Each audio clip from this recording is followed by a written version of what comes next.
ہماری بہت بڑی خوش قسمتی ہے کہ ہمارے علاقہ میں اجتماع بھی ہوا اور حضرت مولانا عباد اللہ صاحب جو ہمارے عالمی شورا کے ممبر بھی ہیں وہ تشریف لائے ہوئے ہیں اور ابھی انشاءاللہ بات وہی فرمائیں گے انشاءاللہ.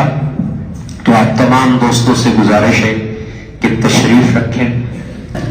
آج ہمارے معاشرے میں ایک جملہ بولا جاتا ہے کہ یہ کام تم کیوں کر رہے ہو؟ تو میری مرضی. اچھا تیرا باپ مرا تھا تیری مرضی, تیرا بیٹا مرا تھا تیری مرضی, تو بوڑھا ہوا تیری مرضی, تیرے کان میں درد ہوا تیری مرضی, ہاں کمر میں درد ہوا تیری مرضی, تیرے گھٹنوں میں درد ہوا تیری مرضی. کیا مرضی؟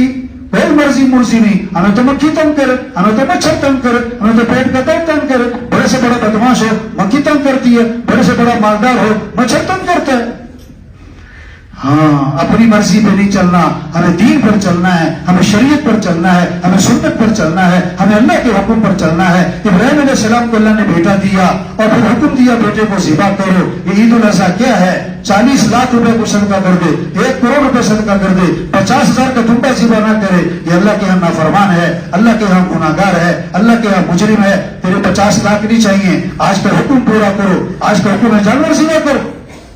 ہاں یہ اس جذبے کی یاد دہانی ہے. ہم اللہ کے بندے ہیں, ہمیں اللہ کا حکم پورا کرنا ہے, ہمیں اللہ کا حکم پورا کرنا ہے. سمجھ میں آئے نہ آئے, جی چاہے نہ چاہے, طبیعت مانے نہ مانے, ہاں اللہ کا حکم پورا کرنا ہے. اس جذبے کی یاد دہانی ہے.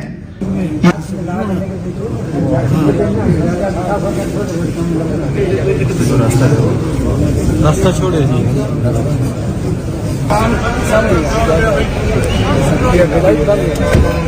دوائی